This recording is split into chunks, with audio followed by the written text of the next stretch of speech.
What is up, everybody? Welcome back to another episode of Chicken Bone Alley, brought to you by SRI Performance, Stock Car Steel and Aluminum, Profab Headers and Exhausts, and Earl Ramey Racing Engines. What's going on, guys? I'm David. I'm Terry. There we go. That's Georgia. That is Georgia.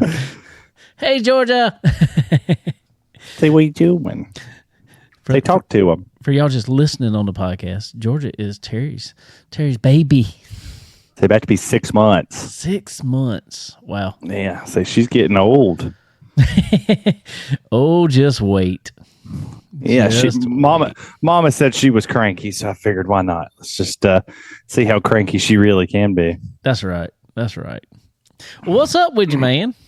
Not much. A lot of good racing. You know, it's crazy. After I did the podcast with you, about a month ago, Yeah. it feels like? Yeah. Steve Zacharias reached out to me, and then I get this fancy calendar when I went back to Florence and started calling races. So get to hang out with you, and then I get your home racetrack, sending me a message going, hey, come be the announcer over here, and me and Skyler will tag team this all season long. So I look forward to hanging out with Skyler.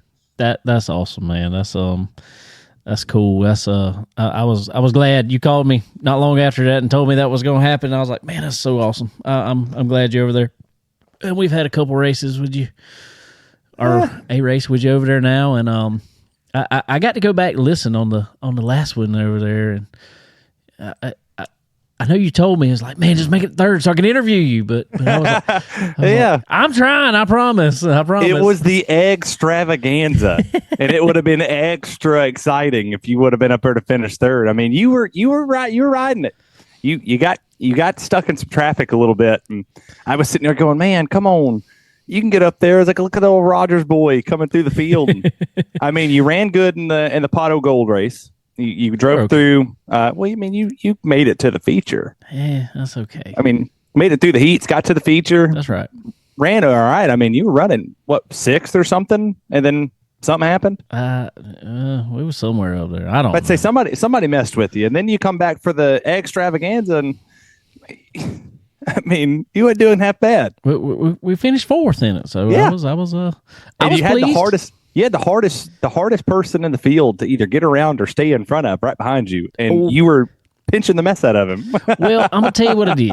And I wasn't necessarily trying to pinch him necessarily. I'm doing everything I can to slow him down, but I wasn't necessarily trying to pinch him.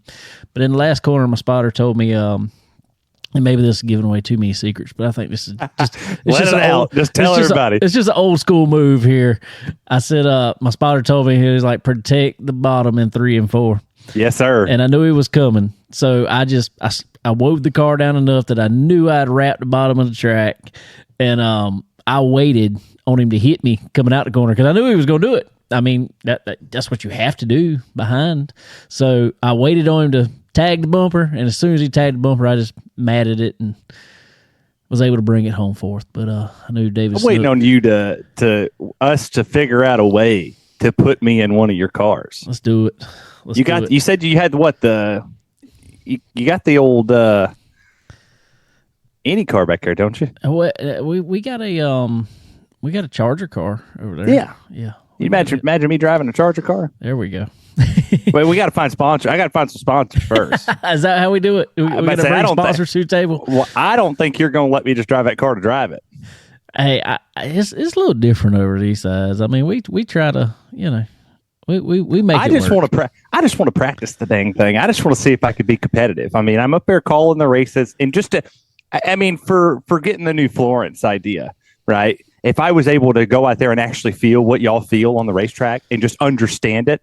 I mean, I got Steve over there with me, Steve, former racer, talented driver, has the skills and the know-it-all. His son too. Yep. I mean, heck, Owen is absolutely incredible. He's moving to legend. So you got another competitor out there, but yeah, it's telling you that boy's got some talent, but just to understand what you guys feel, and the Chargers run a ton.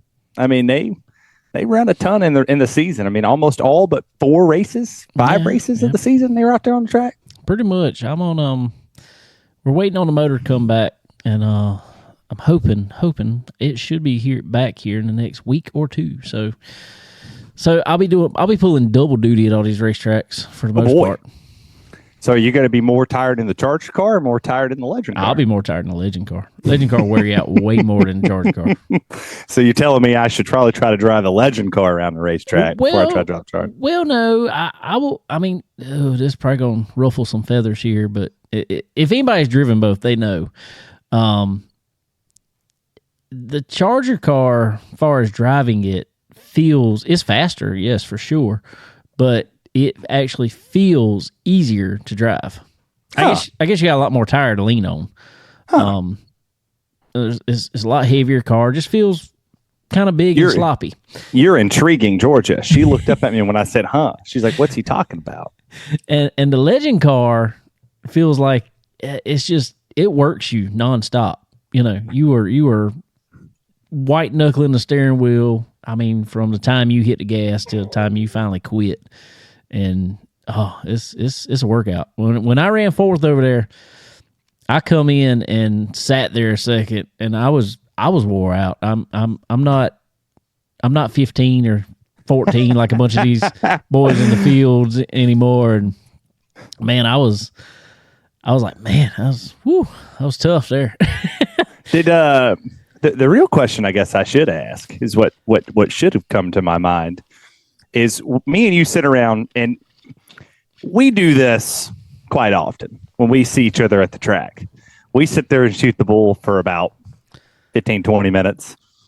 Then that one fan came up and was talking to us, and you were a lot more diplomatic than I was. You could tell I'm not a people person per se when it comes to whatever. You were just sitting there having a full-blown conversation. Oh, yeah. I was over there thinking about picking weeds.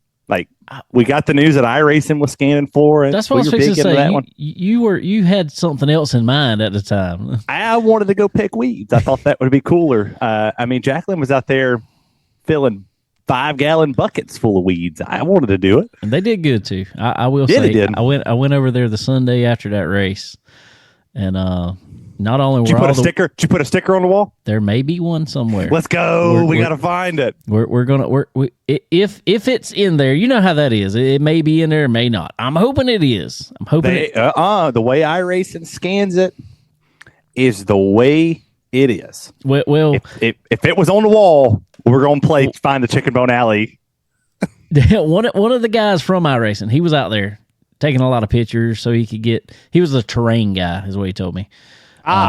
He does like everything around the track and gets all the colors right and all that good stuff. So he was out there with a camera taking a pile of pictures. I mean, just hundreds. I can't wait to run you off the track on the back straightaway. I'm telling you, that's gonna be awesome.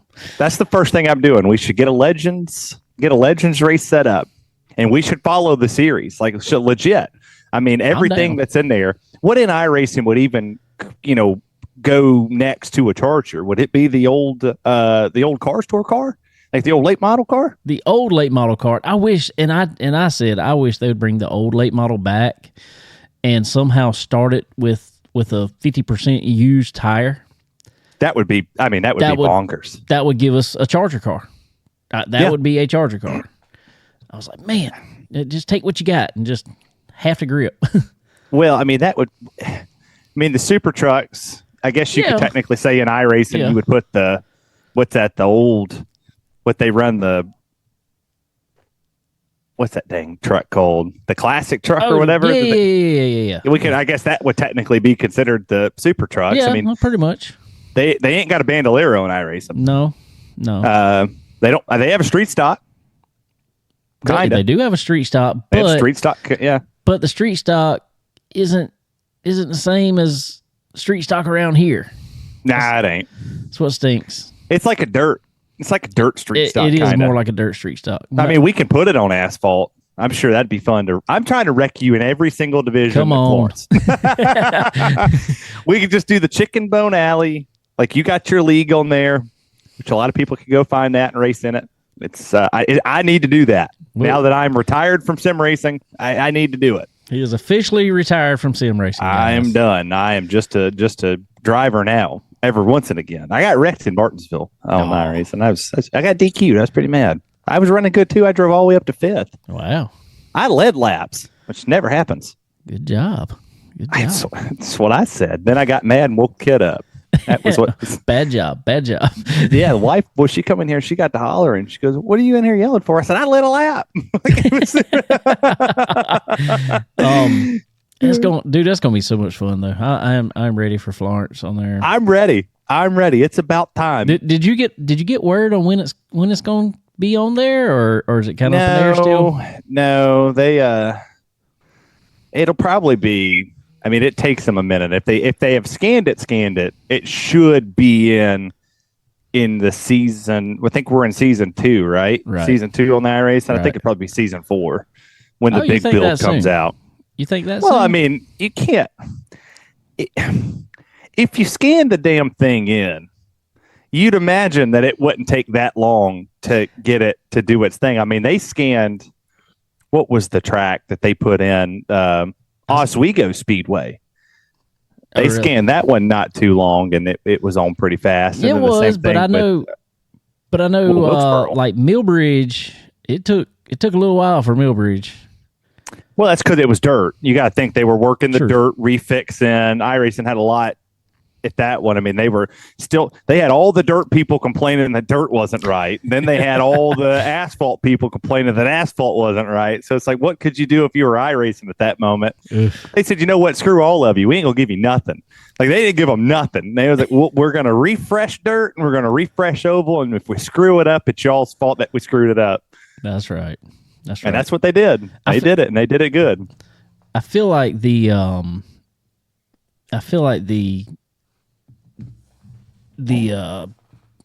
late model stock, I still feel like it's got a little to go with a tire.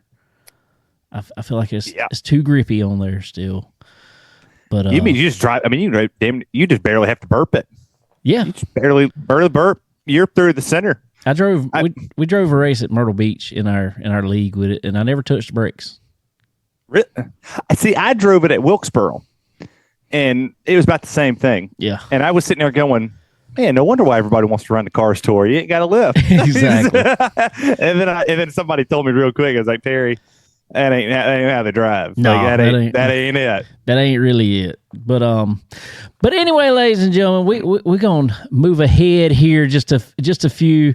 We got a new segment coming on, and we gotta find a name for it. We gotta find a name for it. We don't have a name.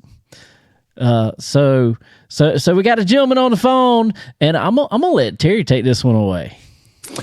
Ladies and gentlemen, on the phone, winner at Wilkesboro, 3 in a row at the world's fastest 3.8-mile Orange County Speedway, and the man that could probably smoke a pack of Marlboros and still whip your tail on the racetrack, Josh Lowder, everybody. I like it. Josh, can you hear him? Hey, how you guys doing? He's probably mesmerized from that intro I gave him. Now, can you hear me? We can hear you now. Hey, I got you. There we go. Could you hear the intro I gave you? I did. That was an awesome intro. I was about to say, dude, I put some effort into that one. Well, Josh, crazy part is I talked to you before we went green at Orange County Speedway, and you sat on the pole, which, by the way, Mr. Rogers over here, this man didn't just win the pole. Oh, no. He took the pole in fashion. That's right. 0.3 of a second faster than the field. Whew. Yeah. And then we started straight up. He broke something, too. Tell him what she broke. Yeah, with that last caution that came out, I think there was 6 laps to go, and as soon as we went back green, you could see the left front shaking real bad, and the steering wheel was shaking real bad. So, I wasn't sure what was broke, but I knew something was breaking in the left front, and come to find out, we actually broke 2 wheel studs off. Ooh. So we still had three nuts on there holding it together. So, thankfully it held up and got us those last 6 laps. That's the win. Hey, you sound like me this past weekend in the legend car. We were at Dillon, and we were running our second race over there, and we had a caution about 5 to go, and I hit the gas, and when I hit the gas, the car just vibrated crazy for the last 5 laps. Got in. Actually, I just walked over and looked at Terry when I told you before the show I had to go look at something. A rear end all the teeth just chewed off the inside of the ring gear in the rear end, and somehow it didn't quit pulling. So yeah, I feel you there. Yeah. Yeah, I was thankful to see those records. So, did you at least get it fixed? Oh yeah, well we've got it fixed now. We got it fixed when we got it back to the shop. But there you go. But most people don't know about Josh is he runs with his dad.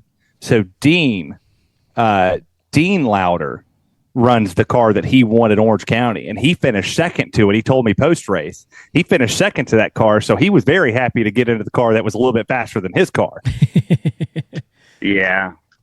So, yeah, my dad built that car for himself at the beginning of last year, and he ended up having to have back surgery that put him out for the season. So I never really ran crate mods that much, dabbled in it a little bit, but so I was like, well, shoot, I'll drive it for the year. And we had a lot of success with it. And he won last week at Caraway, and I finished second to him. And he didn't feel like running a long race, a 62-lap race at Orange County. He's still got a little bit of back issues. So he's like, why don't you drive that thing? And so I definitely took him up on that offer. There you go. I do have a question for you though. Coming over, obviously successful on both sides, but you were, very successful on the pro late model side, and then coming over to the crate modifieds. Man, looking at these cars for everybody watching, I'm glad the Carolina crate modified tour is a thing in the Carolinas now, because before that we didn't see many modifieds around here. So for the people who don't know, and they know what a pro late model is, they see a late model anyway. Kind of tell them the little bit of differences between the two. Yeah, they're real similar in a lot of ways with the Carolina Pro Late model and the Carolina Crate Modified. They both weigh the same. They both run the 602 crate engine, same transmissions with the 2 speeds and all. But the open wheel car is a little bit different. I mean, you got them open wheels on the front. It feels a lot more narrow. It is a lot more narrow than the Pro Late model, but they do drive a lot the same. The brakes are the same. They both run a rack stick. A sweet rack. I gotcha. So they feel the same. I feel like if you drive one, you would pick up on the other pretty quickly. Cool. But so you talk about the Pro Late models. That was kind of my thing, and then started driving that crate mod a lot last year. And Phil Stefanelli at PSR started helping us a lot. And, those cars that he produces out of PSR are just so good and such a pleasure to drive that I really decided I want to go modified racing. So we built a Smart Tour car for this year, and we're going to start running it in July.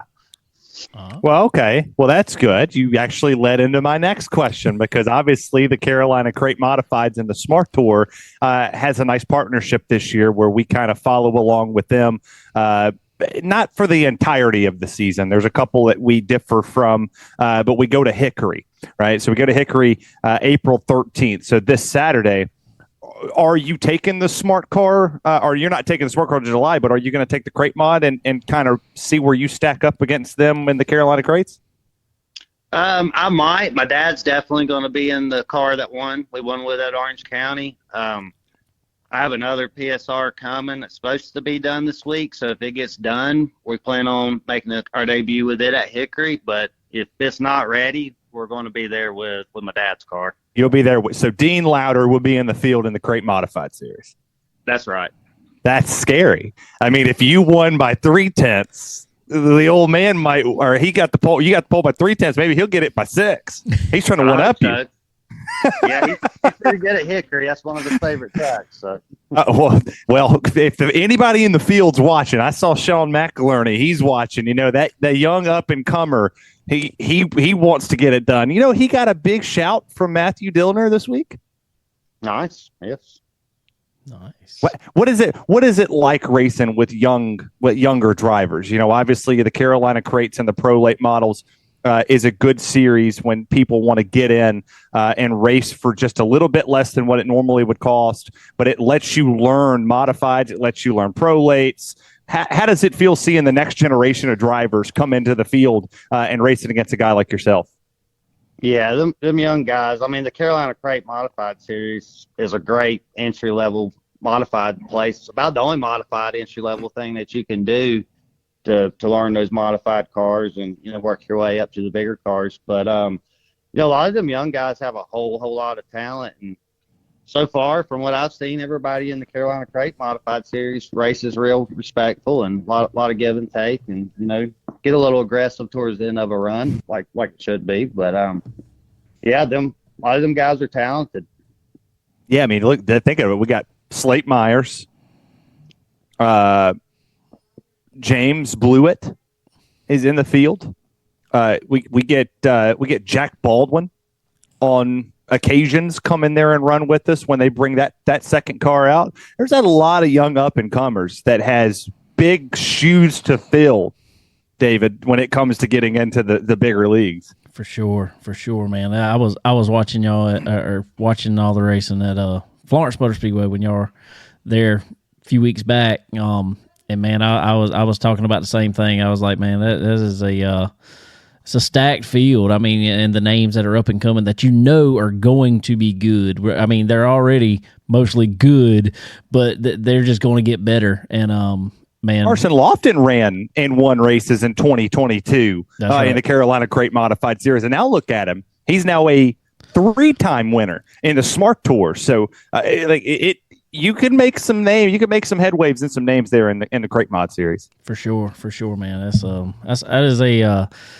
That's a series that, I mean, the Carolina Crate Modifieds, I think, is a series that is kind of the next step, and it is the next thing that's really coming. I mean, it's starting to make some noise out there for sure.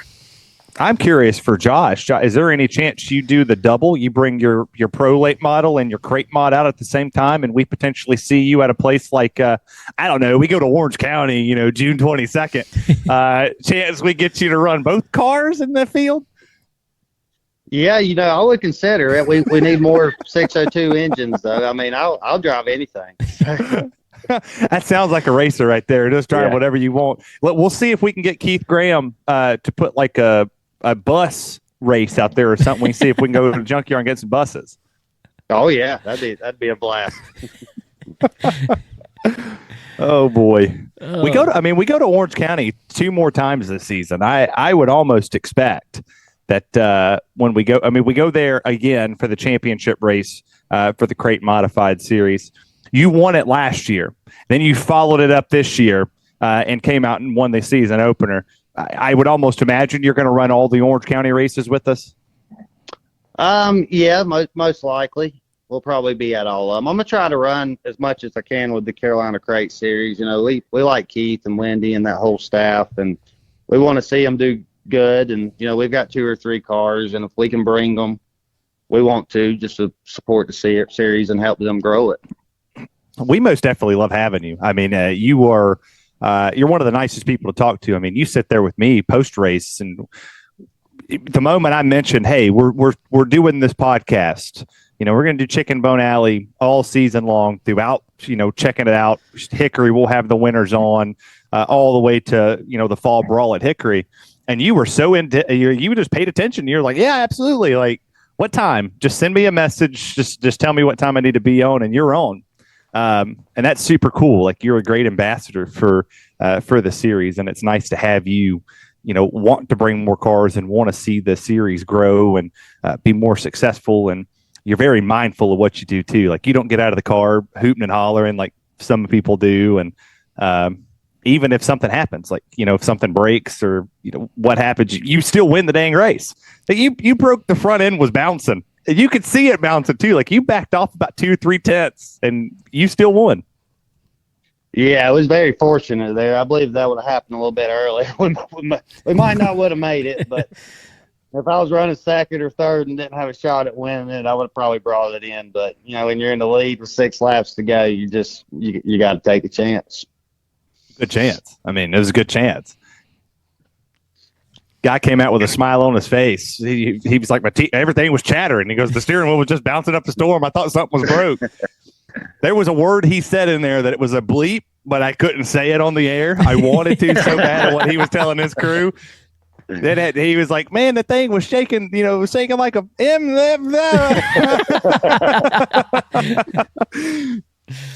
Well, I don't know what's going on. That's about the 6th wheel stud we broke just this year alone on that car.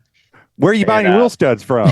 Well, I think we figured it out. We bought a new impact drill, and I think it's just way too powerful I was for it. Say, let me know what kind you got, because I don't want that one, apparently. Yeah, it's one of them D-Walts with one of them 5A batteries in it. So I got one of those at work. All right, so note to self, stay away from the D-Walt stuff. I'll stick to the non-D-Walt. Yeah. It's a Cobalt household over here. There you go. You need something with some torque. That's the gun. If I ever want to race and I want to break wheel studs, I'm heading to the local Home Depot. I promise. Hey, I know his pain, because I have that exact gun at work. I just bought and I've done the same thing with it. Yeah. Hey, so we're 2 for 2 on breaking wheel studs with the D-Walt 5-volt battery. That's it. Yeah. Yeah. Oh, so boy. we're going to get rid of that and go to a little weaker drill, and hopefully that solves that problem. Get the old T handle out, and you'll be all right. Yeah, just do what I do at work. I just take my little torque bar and I go over there and smack her down 3 or 4 times. I call it a day.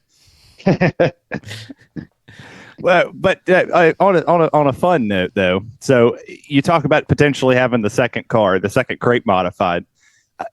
You race around your dad quite a bit. Like you two, when you two are in the field together, you're very respectful. You guys are kind of like the Locklears at Florence. We know if the Lowders are in the field, you're probably going to get a 1-2 finish or a 1-3 finish. How cool is it to race around your dad with how much he's won and how much he's meant to just racing in general in these grassroots levels? It's a lot of fun. My dad loves racing as much as I do, and he's 60 years old, and he gets kind of down on himself sometimes. I'm getting too old. I don't know if I can still do this. So every time he wins, he gets a little bit of confidence with it back, and it's awesome to see. I want to win them all, but if I can't, I'm happy to see my dad win it. So. Now, I'm going to tell you, regardless of finishes at all, but if Archie Adams Sr. can get out there at 83 years old and still wheel that Charger car the way he does around, 60's nothing. Keep going. He can do it.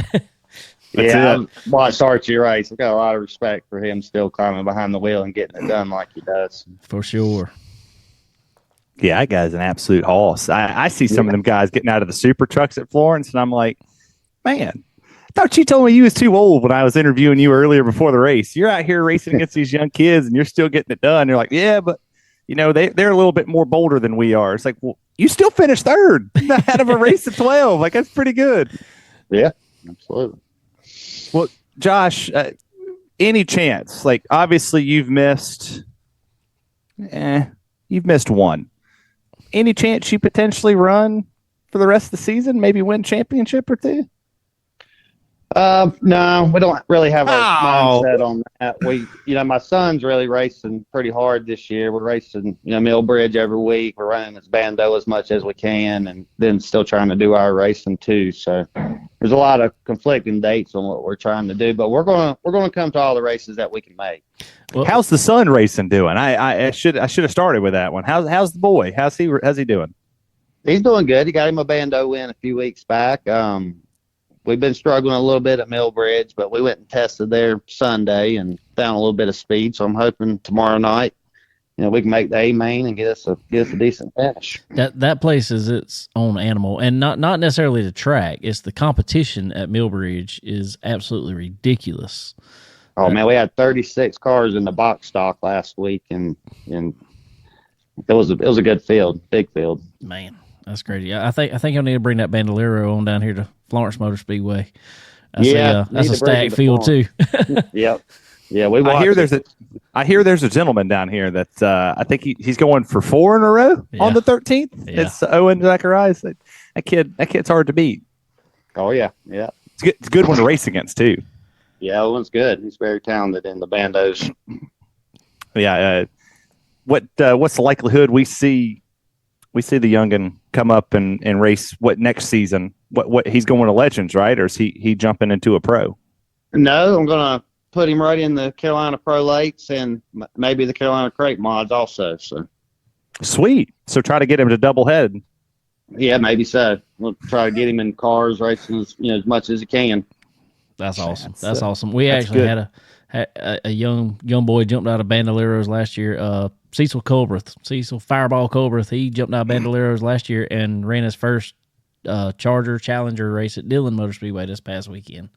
Oh yeah, and finished on the lead lap. I mean, he did everything he needed to do. So it's definitely doable. And I am one, probably like you. I think that dirt experience does help some car control for sure. Oh, absolutely, no doubt. That's what I tell everybody. Even if they plan to go pavement racing, put them in dirt over there on Mill Bridge or wherever, and they'll learn way more than they'll ever learn in a bando. For sure. Crazy thought out there. So I don't know if you really paid much attention, Josh, to the schedule for the Crate Modified Series, but there's one particular date that stood out to me when I first saw the schedule back in February timeframe. Rockingham Speedway, October 12th with the Smart Tour, the old Little Rock.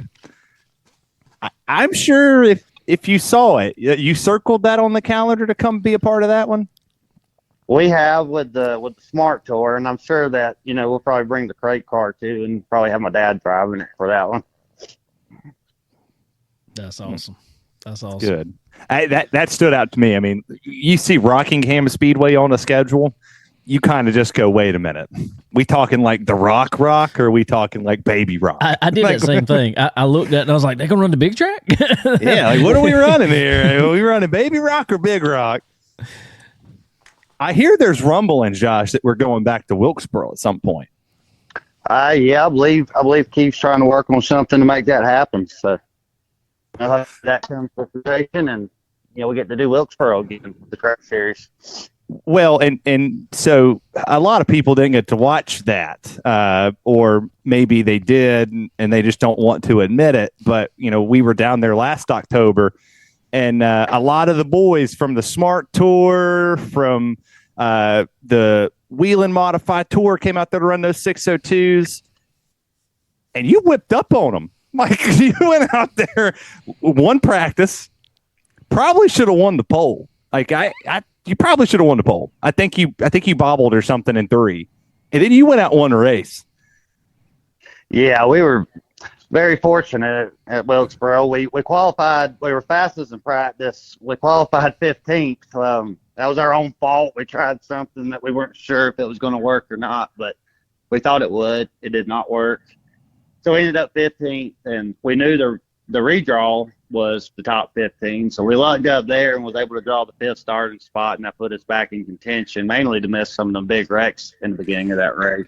Turn one, lap one, son. 15th on back, winning the walls.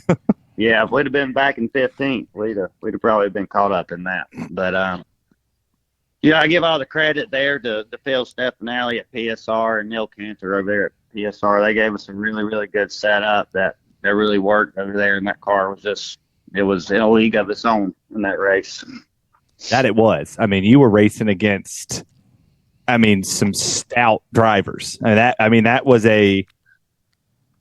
you had the Wheeling Modified Tour with Bobby and all of them in it, and then you looked at our field, and it was like, wait a minute. Don't sleep on the support race that's here, because there's a lot of good names in here. You had Myers was in there. I believe we had who was the young boy that was leading when you passed him?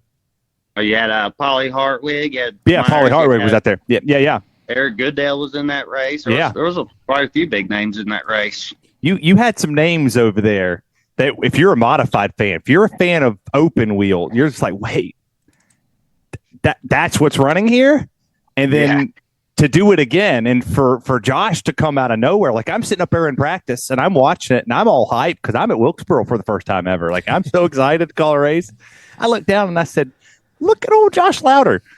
And everybody was like, oh, it's just practice. Like, you got Hartwig in here. Like, one of these big names is going to win it. And I said, I don't know. I said that Lowder's a 3-time winner this season. He won our last race. He won our championship race in Orange County. I wouldn't sleep on Josh. And it was like, oh, no. Sure enough, he crosses the line first, and I look at him. I'm like, well, what'd I tell you? Like, maybe I know something about this. Maybe I know that the boys in the Carolina Crate Mods are damn good. Yeah, I appreciate that. Yeah, I think we were definitely an underdog there, but like I said, we had a really, really good car, really good setup for that track, and it paid off, and it showed. Yeah, it felt good for you to be on that lift to go into the moonshine victory lane with the still. It did, especially being a few months prior to that. We went to the Cars Tour Pro Late Model race and destroyed our race car there. So it was kind of redemption for us to come back and win it in the Crate Series. So. Where is your still trophy at? Like, where is the trophy sitting? Oh, it's sitting on the bench right there in the shop. I figured that would be like a focal point of the shop. Yeah, it's got its own table. So, be like, how many of y'all, when they walk into the shop to build the cars or look at the cars, like, how many of y'all's got a moonshine still sitting over there from Wilkesboro, a trophy? It is an awesome trophy. Really, really cool trophy. Nobody's tried to see if it actually works, have they? No. Oh boy. Oh, awesome stuff, man. Well, cool. Well, who all you got to thank on that car for that awesome win this week, man? Yeah, just all the guys that make it happen for me. You know, my dad, Carl Almond, Tony Minetti, David Taylor, Alex Maness, and of course all the guys over at PSR Products for all the support they give us. Awesome. Good deal. Of course, all the staff at the Carolina Crate Series, Keith and Wendy Graham for putting on the series to give us a place to race, where we can go chase some trophies with those types of cars.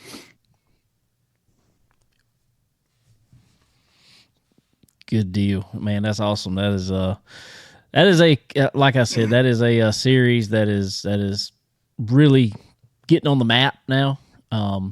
With our boy Terry over here, he's the, as everybody knows, he's the voice out there, and man, smoothest voice in motorsports. I heard somebody say. Well, Mark Turner's deaf, so Mark's smoking. But man, Josh, I look forward to seeing y'all this weekend at Hickory. Big fan of yours, big fan of your dad's, and I'm almost certain I'm going to be talking to a Lowder in Victory Lane. Well, I hope so. That's what we come to do. So. Well, it's good talking to you. And Hickory Motor Speedway, Saturday, April 13th, you got the Pro Late Models and the Carolina Crate Modifieds with the Smart Tour. It'll be live on Pit Road TV, so you can catch all the racing action there. Good deal. Josh, man, thank you for coming on today with us, buddy. And hopefully we'll be talking with you here in another few weeks. Who knows?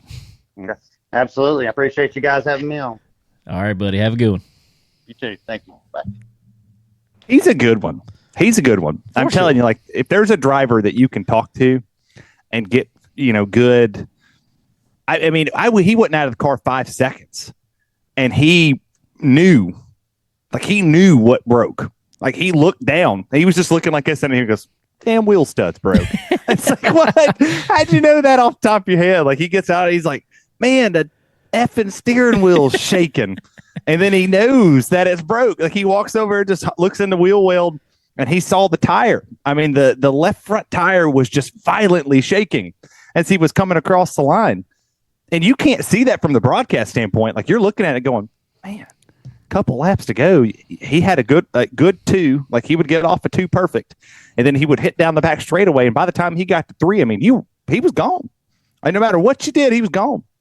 That last restart, he wasn't gone. They was there. Yeah, but that's when you got a good car. When something like that's going on and you can still hold them off, that's a good car there.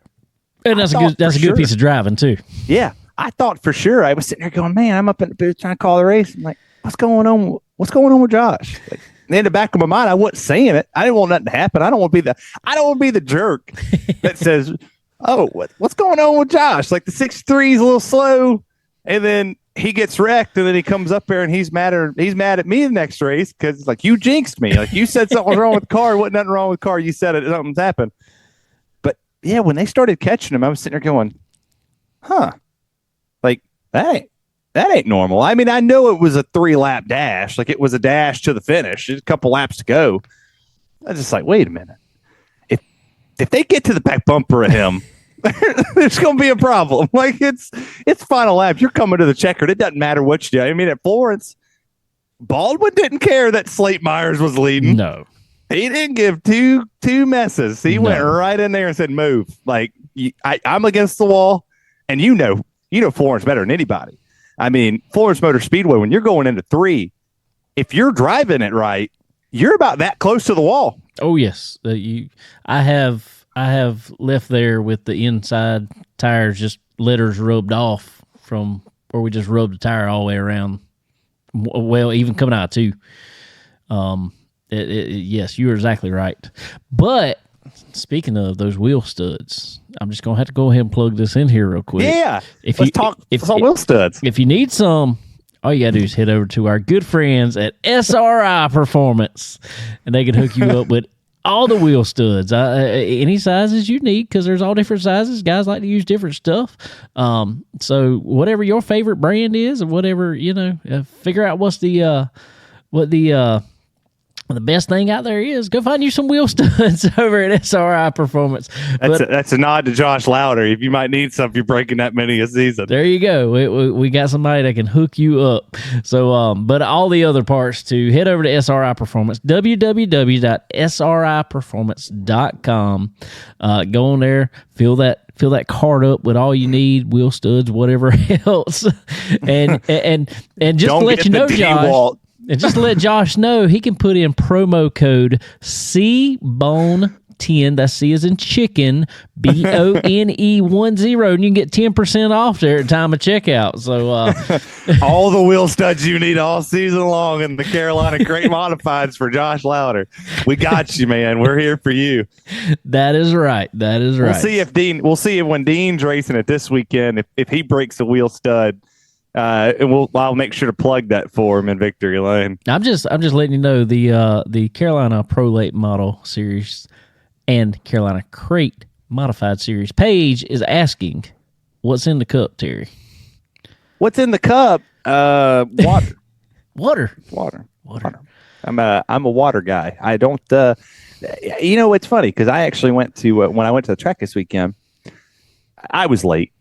Yeah. PSA to all drivers on the road on I-95. If you don't have to stop at everything on the side of the road. If it's happening on the northbound lane or the southbound lane, shut up. Yeah, but it's not your business. Yeah, but when you're coming up, especially if you're coming up through on 95 and you're going through Florence, you got to stop at Buc-ee's. No. I don't care about getting off the exit. No, I'm just saying everybody seems to have to stop, and it backs up the whole interstate right there.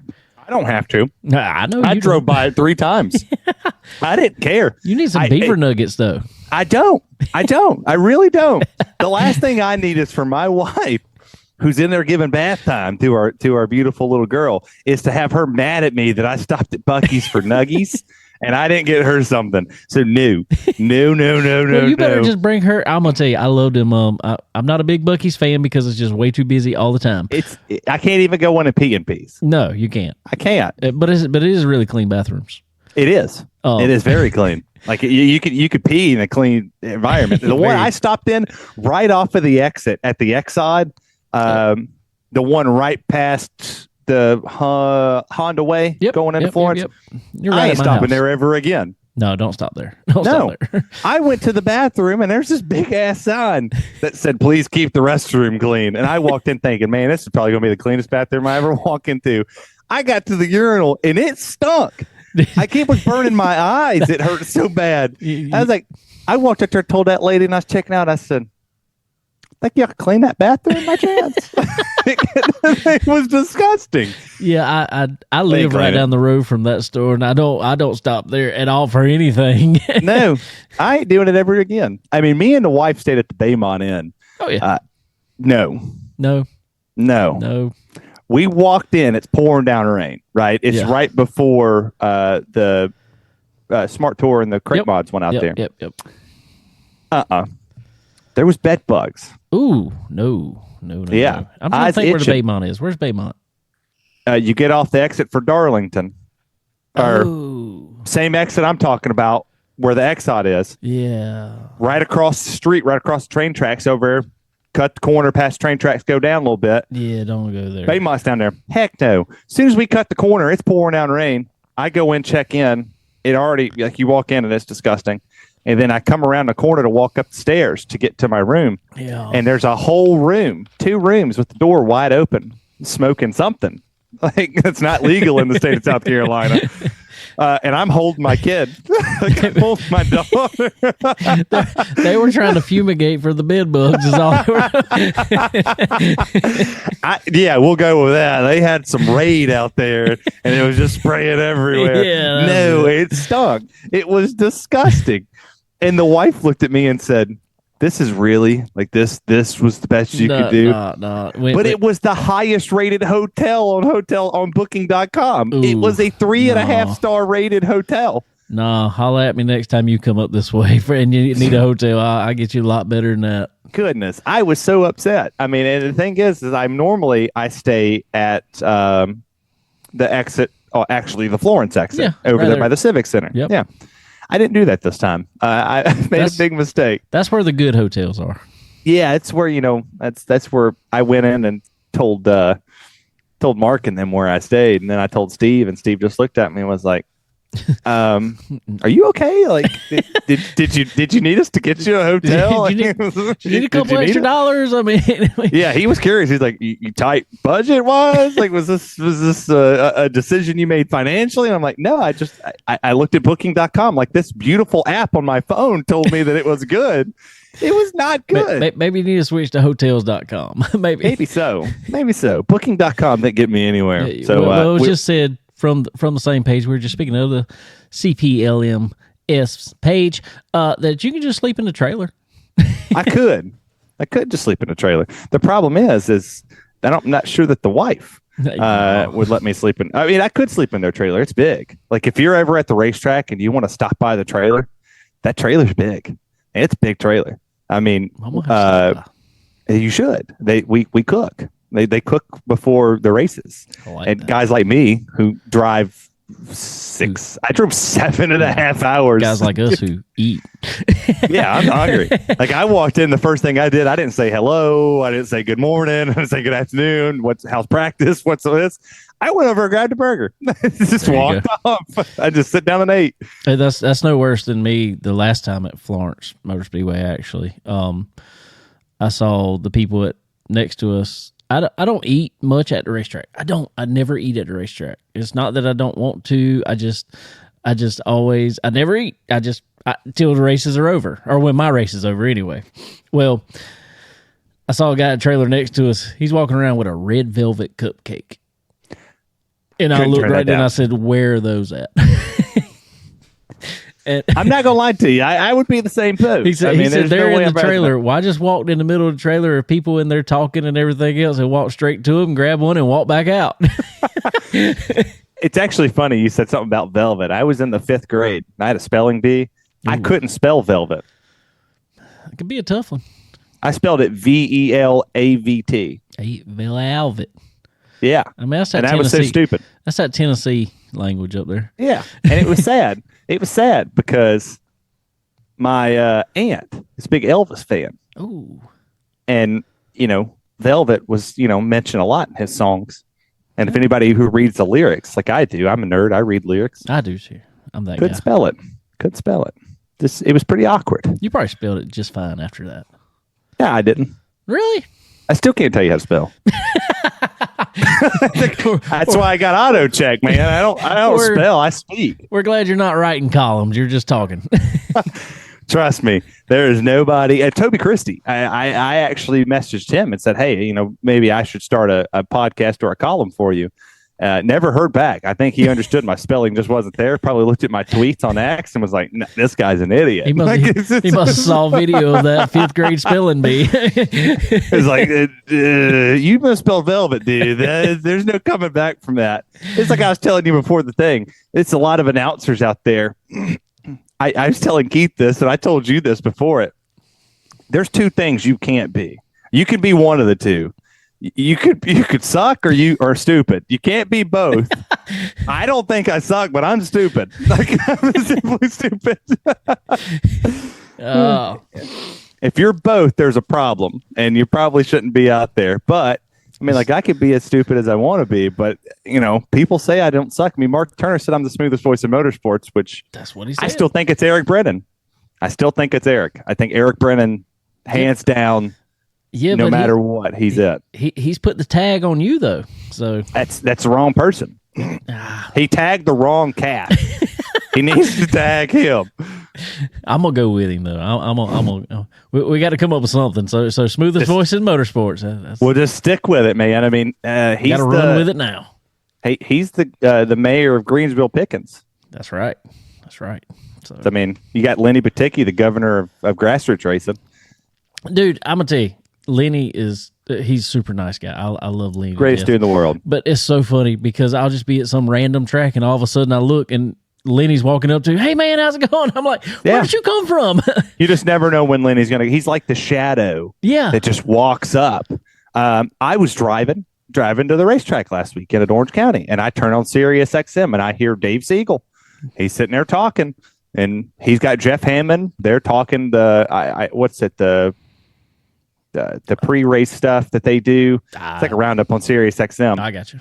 And they kick it to Lenny Baticki. And I'm sitting there going, well, heck yeah, brother. Like, let's go, Lenny. And he's talking about, there was a race in Texas. He talked about it. He talked about the race in Alabama. And he talked about another race in South Carolina. I was like, let's go, Lenny. That dude's everywhere. And it's like he knows just so everything. Much. He is like the biggest wealth of racing knowledge. I mean, it's just like, dude, I don't even know where he finds the time. I don't know where he finds the time. I don't know where I know he's so plugged in that there's resources everywhere, but I'm like, how can you just get all that together and he knows the dude who won 15 years ago at a dirt track that 90% of Americans probably couldn't tell you existed. Exactly. He's like the Mike Joy of short track racing. That's exactly what he is. Lenny, like Mike Joy told the story about the clock on the broadcast for Martinsville. Like, what? Who knows that? Nobody. Like, who knows that this clock was made in like 68 and they gave the clock away to the winner and it was the original clock and blah. I was like, what? Oh boy. But speaking of racing though, did you watch Car Store this weekend? I did not watch it because I was at the track. I was at Dillon Motor Speedway. I kind of followed along on Race Monitor, and I tried to listen to some of it, but I didn't catch much of it. But I did go back and look at some highlights. So that's entertaining. Very entertaining. I caught some highlights too. It's very entertaining. It definitely was a good. It's going to be good to go there after the fact. Why is the Cars Tour? I'm just asking. At Hickory. Always an entertaining race, and we're not just talking about how good of a race it is. I feel like that's going to put me in a hot seat if I answer like I want to. No, it's not. I'm not. But I am going to answer. I am going to answer how I want to, because for some reason, when people go to Hickory, and I love Hickory to death, I love it. But for some reason, when people get there, I think they just throw caution to the wind. They don't give a shit. I can agree with that. Because the reason I ask that is because I've been up there and watched the past super late model series and run there. We were up there with our buddy Derek Griffith, and he won the Easter Bunny up there. And man, they ran mostly green the entire way.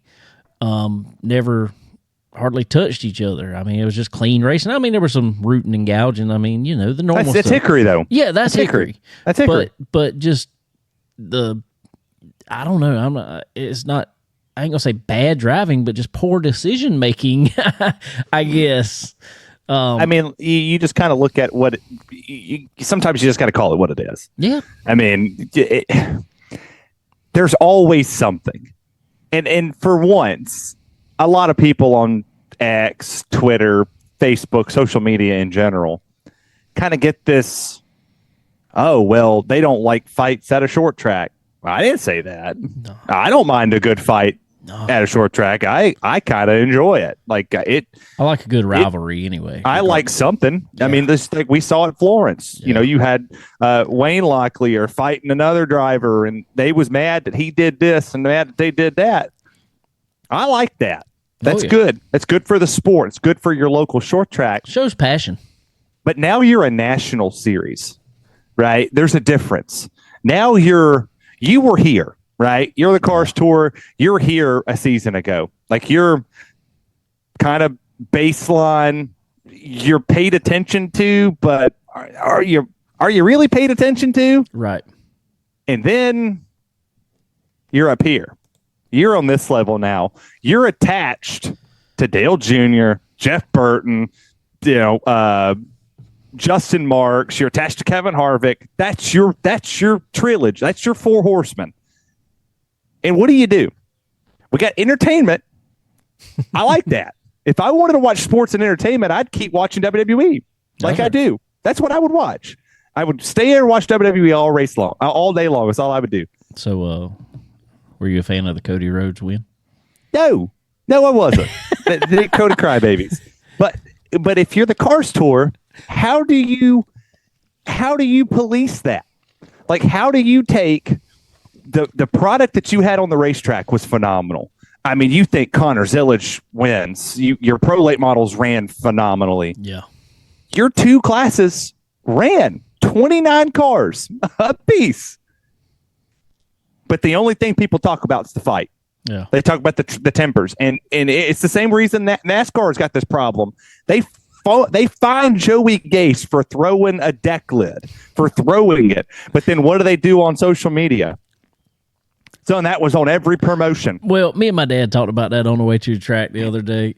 And we both said, I got a feeling that's probably one of those fines where it's like, okay, we had to put something out there. Here's a $5,000 fine. Don't worry about it. But we didn't want to find you. No, it probably already paid from somebody, Well, and like I said, how do you police it if you're the Cars Tour?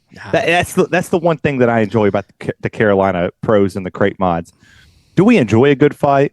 Hell yeah, we do. Yeah, we do. Like, we would enjoy a good fight, but inside the series, no, we don't want that to be. We want the racing to speak. And I'm not saying this about the Cars Tour. I know the Cars Tour people, Keeley, all of them over there, they want the racing to speak for itself. But we've got to don't take the emotion and the passion from the short track racers. Don't do that. That's not what I'm saying. But how in the world can we get them to stop wanting to throw hands and stop trying to cuss each other out and walking in the infield? And you think a fight's going to break out, and then everybody and their mother's blowing up about it, going, "Oh, there's beef at here." Like, come on, really? The racing was growing. Well, and I'm kind of like you. I mean, it kind of has trickled down from NASCAR. It's like, okay, you don't want fights, but yet you're promoting a race with showing the fight or the extra stuff coming along with it. Yeah, they still talk about Texas, but Gordon and Burton. Yes. It's been 15 years. That is constantly, every time Texas comes around, that's what you see. Between that and Michael McDowell flipping down the racetrack. You don't want them to flip. No, but we're going to promote it. But we're going to promote it like, hey, come watch Texas. He's going to flip down the front. He's going to flip down there. But, I mean, it just takes away from the product to me. I get the drivers have their own personalities and whatnot, but you think of the work that Flo has done for the Cars Tour. Yeah. You think of the work that I talked about Eric Brennan. You think about Blake McCandless. You think about James Pike, Jacqueline Drake. You think of those people that put a ton of work into it. You think of Rob Blunt from Flo, who does the content creation stuff. Matthew Dillner's doing some of it for him as well. That's when he's not doing the Smart Tour. All of that calm together, they're making the show look great. Like, from the production side of things, the announcer side of things, the pit reporting, the stories they're telling. They're telling the stories. Let them do that. Right? Let them not have to talk about in their end of the race stuff. Don't have them talking about, well, did you see old boy over there? He broke his nose and he's probably going to get fined next week. Well, how about you take the money that you were going to get fined, make your car better? That's right.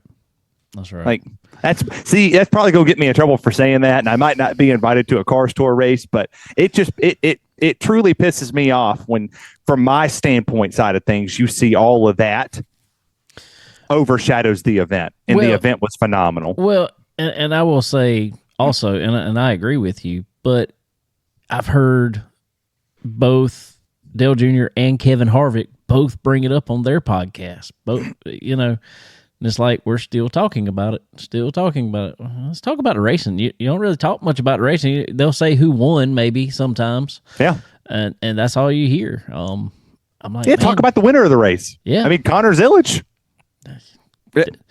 Dude's We gonna talk phenom. about the kid that won it. Dude's phenom. That's all I'm gonna say. We're gonna talk about the kid that went out there, and what was that? His fourth start, maybe? I think so.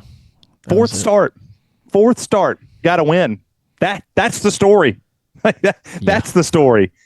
Somebody trying to fight in the infield isn't the story. No. The kid who won. That's it. I mean, the kid has a bright future, and if you can say he got his first late model win here. Yep, for sure. That's it. That carries your name. Like, that's your way. Between that, how about Landon Lewis sitting on pole? Yeah. How about the storylines within the Cars Tour? Huffman starting slow. He's been very vocal about it. Yeah, he put something on Facebook or on social media today, telling up, people were aggravated, and I'm sitting there thinking, I thought about texting him. I'm like, dude, nobody's aggravated with you. I promise you, they're not mad at you. Everybody wants to see you do good. I mean, he's such a likable guy, and I think he's down on himself a little bit right now because he knows the potential they have. It's just it's tough. Big Landon Huffman guy. Oh yeah, for sure. We're supporting Landon Huffman for sure. I like Landon. I like Landon a lot. Me and him talked at Florence back at the I guess that was Icebreaker first year for a while, and he was just talking about all the stuff. And that dude is wearing so many hats this year. It's crazy. But you think about. I mean, look at the pro late model side of things, right? We talked about Connor Zillich. He held off Brendan Queen, Chad McCumbee, Connor Hall, Connor Hall is having a season to himself. Minnie Terrell was up there in fifth. What a story! He come from 2 laps down. Yeah, look at the talent. There's talent here. Huffman not too bad with a 15th place finish. No, I mean that's good. He finished ahead. Chad McCumbee, you just talked about finishing third. I'm really good friends with those guys. Me and Chad actually used to race together. Well, not together. We were competitors back in go-karts back in the day. I was picking with Chad not long. Well, it's been a couple years ago. Don't show your age, man. I know, right? I was picking with Chad. It's been a while back, but anyway, I sent him a old book that we used to get from it was just local go-karting stuff, and I was in fourth in I was in third in the South Carolina points, and he was in fourth. So I was like, hey. I'm just saying, I had it back in the day. Well, I mean, look at their pro side. Kyle Campbell win it. Yeah, a Kyle Campbell win. Nice. There's another story. Nice. We don't have to talk about the fight. No, not at all. Connor Jones fourth. Katie Hedinger, former Carolina Pro Late Model winner at Hickory. That's right. She went out there and her Pro Late Model finished fifth. Like they're Caden Honeycutt. She pulled double duty. Yes, she did. I mean, she went over and finished 20th in the late model stock side of things. Hey, but she don't have much late model stock experience, though. Doesn't at all. And to finish 20th, and she finished ahead of Jonathan Finley, Deke McCaskill, Mason Diaz, Connor Jones, Cameron Bolin. Dude, that's a who's list. That's a top 5 anywhere else you go, and you finished ahead of them. Take that as a win. Yeah, for sure. So there's tons of storylines. I'm with you on that. But yet everybody's talking about the fight. Everybody's talking about the kerfluffle, as Harvick said, off of the corner, and that's the story coming out of it. But there's a ton of storylines going into Hickory this weekend. There's a ton of them. You had Barney from the Smart Tour. He got DQ'd. Does he come back? And you know what he got DQ'd for? What's that? His intake manifold was dark. Didn't have a number on it. Dark. Oh. I talked to the crew after, and I said, what'd you get DQ'd for? I'm not even an announcer for the Smart Tour. I was like, what'd you get DQ'd for, man? I'm kind of curious. They said, our intake manifold. They blew a car up the week before. Okay. So they blew it up, put a new motor in it, put an intake on it. It's dark. Violated the intake. I guess rules are rule. Well, the thing was, is even the crew said, well, you came down here 4 times. We pre-tagged. Yeah, You mean tell me you couldn't see the intake? That's especially on those cars. It's a modified. You couldn't see the intake on the modified when it came in, and you looked at it. It was dark. It was dark before the race. I promise. It is dark after the race too. Jeez, they gave the win. Carson Lofton got his third win. That's a big story.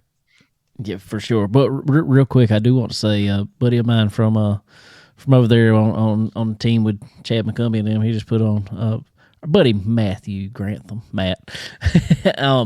He just put on there. Chad McCumbee actually first half of the race didn't have a radio, so he was falling back. He had no hearing, and at Hickory that can be a little tricky. A little tough. That's tough. So he fell back, and he said he thought he really could have got up front if he hadn't had to drive so hard from the back. And it's funny. And then the whoever's running the Carolina Pro Late Model race, he's right. Kyle Campbell, former competitor, two wins back to back. Like we see all of these talented drivers that are in the Cars Tour now, and you could go throw a rock at them. You could throw a rock at the wall that's in the Pro Late Models or in the late model stocks, and I'd almost promise you that they've raced in the Carolina Pro Late Model Series. For sure. And the annoying part about it is if you race in our series, you're frowned upon in the Cars Tour. Yeah. Like you're frowned upon. Makes no sense. Makes no sense. No like, sense. Why can't we share the same road, right? Like, we're going to race at the same track. Well, we're going to be somewhere. I still don't understand, and I guess it was just car counts probably more than anything. I remember back in the day when Cars Tour ran, instead of a Pro Late Model, they ran a Super Late Model. Correct. Them. And I'm like, well, why don't you just take it back to Super Late Models, and then Carolina's got Pro Late Models, and then it's Super Late Models. And then you got somewhere to move up to running Super Late Models and late model stock. That makes too much sense. Exactly. Once Keith and Wendy came out with their series, and there was a comment that was made at Caraway, and it actually irritated me that somebody said about George Phillips. I mentioned that George Phillips had moved on. He's racing some with us this season. He wanted to come back for season 2. Like, it would have been cool for him to win a championship again. Like, he was looking for another title. The other guy, don't remember his name. Not sure if he'll ever watch this podcast, whatever. But he said he's moved on to bigger and better things. That's not accurate. No. That's downplaying the series for us. That downplays whatever.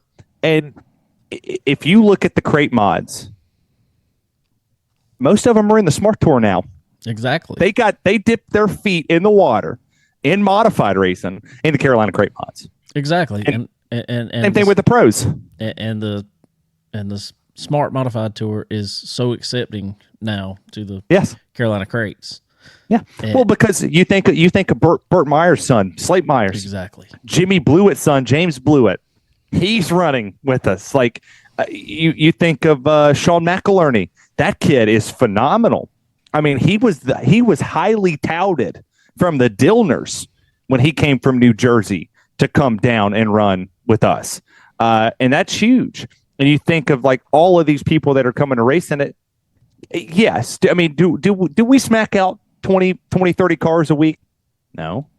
But it's very hard to compete when you've got pro late models running over here for the Cars Tour. And then you have us running 50, 60 miles south of it. What are you gaining? Like, what? Right. What are you gaining from trying to stifle the market? Like, are you gaining viewership? I don't think so. I don't think so either. Are you gaining? You're gaining car count. We'll give you that. Well, you're gaining car count. I'm gonna, and this is no knock to anybody, so I'm not meaning it this way. But I told, and I'm gonna preface this what I told my dad not long ago. I'm like, man, that Carolina Pro Late Models Tour, if the way it's going, if we can get our stuff straight, man, that might be something fun to do one day. But what I'm going to say, like I said, I don't mean this as a knock, but in the Carolinas, let's just say in the Carolinas, and on up to Virginia even. Other than the past series, this is way back in the past, other than the past series, we didn't get many in this area anyway. At least South Carolina, we didn't get many straight rail cars anywhere, like the pro late models, super late models. We didn't get them, so it's still a new thing around here. I say new. It's not new. It's just a different thing around here. So it's still catching on, I think. And yeah, so, I think it is. And it is. It is catching on very much so, I believe. I've heard more about the Carolina Pro Late Model Series and just Pro Late Models in general more in the past 2 years than I have ever, probably. So what I'm saying is, at least here, are you really, like you're talking about competing for viewership, are you really competing for viewership on that level? Yeah, that's what I'm saying. It's like you look at the competitive nature between two series, right? Right. We might not have the mainstay partner with ZMAX, right? We may not have the mainstay partner. I think what they announced, it was Cookout, right? The Victory Lane? Yeah. So we might not have all the glitz and the glam behind it. But I tell you what we do have. We have two of the best damn owners. Like Keith and Wendy Graham are two of the best owners on the series. And I'm not saying that because I wear their hat. I'm not saying that because I'm their announcer. I'm not saying it because of whatever. If you ever stopped and met Keith and Wendy Graham and just had a genuine conversation with them, you'd be like, I want to run your series. Keith Graham, and I hope he is okay with me saying this, he made a mistake this weekend. And the integrity it took for him to admit that he made the mistake in front of every single one of those crate modified drivers. We ran straight up after the redraw. He made a mistake. Absolutely made one. He thought something was in the rule book, but he never thought that somebody would ever do it. He never thought somebody would tape their front nose of a modified. I never thought that. Like, who would do that for an advantage? Guy qualifies third, had the whole front taped up. And sure enough, they was like, well, it's not in the rules. Called all the drivers over, and the drivers were mad. But then he sat up there and he goes, I made a mistake as a man, and I'm going to tell you I made the mistake as a man. And I hope y'all are okay with running straight up tonight, because that's what we're doing. And every one of them said, yeah. It took a lot for you to stand up here and do this. What other series has the man, the owner of the series, standing out there going, hey, boys, I effed up, and this was pretty big. I thought it was here. It's not here. It's in the pro late model side, but it ain't in this side. That earned a lot more respect out of me. I respect the mess out of Keith. I respect the mess out of Wendy, Devin, Hannah, all the crew, everybody that comes out there to these races. They don't have to do this. That's right. They don't have to. But man, they put a great show on. So yeah, everybody can have the glitz and the whatever behind it. But I tell you what, the racing over here and this side of things is always going to be fun. And it's going to be a good place for drivers to come to. I mean, we got the Baldwins are racing in the modifieds. You got the Myerses, the Blewitts. You got the Lowders. You've got the McIlernys. You got the Dale Ogburns of the world who are running. That's awesome. They can compete with anybody, but they want to race in a series like this. And then the pro late model side, I mean, Carson Ware came down here. He's running with us. Yep. We still got Setzer Racing and Development comes out and run with us. Decker comes out every now and again and runs with us. Pretty sure we had Huffman entered a car. Yeah. Travis Moonhead Brown. That's right. By the way, he finished 12th in the Carolina Pro Late Model Series at Hickory for the Fall Brawl. But what an incredible series. It's an incredible series to learn, develop, and to be what you want to be moving forward. It's not a stepping stone. It's not you move on to bigger and better things once you run the series once. It's here's Pro Late Models for the Carolina Pros. Here's Cars Tours Pro Late Model. There's a few difference in the car. Like rule-wise, power-wise, it's a 602 in this one. It ain't a 602 in this one. Past that, it's even. It's even. All right, soapbox is over. I'm sorry. No, it's awesome, man, and it's actually great for this this episode in particular because we're getting this kind of informal partnership here. It just frustrates me when people looks down on this series. Like it frustrates me. It really does. And like I said, It frustrates me when people look down on any racing series because I'm like, why are we downgrading anything? I get you may like this one better than this other one because of something suits you better. I get that. But we're all in this for the same thing. But don't badmouth it. And it's the same thing when drivers get on social media and badmouth the racetrack. You're badmouthing a track because you didn't get what you wanted. That's right. That's right. Like, don't badmouth the track because the average fan scrolling across that might have wanted to go to Hickory or might have wanted to go to Bowman Gray. Well, they're probably not going to go because this driver told me it sucked and he's never going back there and racing again because he had an awful experience at that racetrack. So I'm probably going to have an awful bad experience at that racetrack too. So it's crap. Like, if you don't want to go on a show, I can't remember what race it was, but somebody that raced in the Carolina Pro Late Model Series won a race on another stage. You had an issue with saying that person won in the Carolina Pro Late Models? Does that make? Like, you couldn't just say it, dude. And this is where I show so much respect to the dirt side of things. Yeah, they don't care what they talk about. If James Essex is on a broadcast, he's going to tell you everything that he's another Lenny Batticki, but he can tell you everything, every race a driver won. He doesn't care what series. I mean, he talks about anything from Lucas Oil, obviously, down to the ultimate super late models. He doesn't care. I mean, and that is where and I hear there's something coming around with maybe with Lucas and World of Outlaws. That's what's being heard. So I don't know. That'll be exciting. That would be super exciting. I've been saying it for years. I need to do it. I don't know if it's true or not. I heard it. So we'll go ahead and start that rumor on here. Let's start it. I mean, I've already probably pissed off the Car Store people. They'll be all right. They'll be okay. I mean, it's an opinionated podcast. I have my opinions on it. I respect what they do. That's right. I look at it from an announcer side of things. I look at it from a production side of things. I know it from that level. I don't understand the racer level. I'm sure I will at one point. Yeah. But let me tell you something, actually. This is going to sound funny. The racer level doesn't run as deep as you think. Well, you got Boo Carlisle watching. He's pretty smart. Boo's a smart one. Boo is a very smart one. But let me tell you why I say that, because of people like Boo, and there's a lot of announcers and officials with series that like to talk like this. Boo's not one of them at all. I can tell you that right now. Boo is not one. Boo is one that, like everybody else should be, he runs a series himself. Yes, he does. But he goes and supports all racing.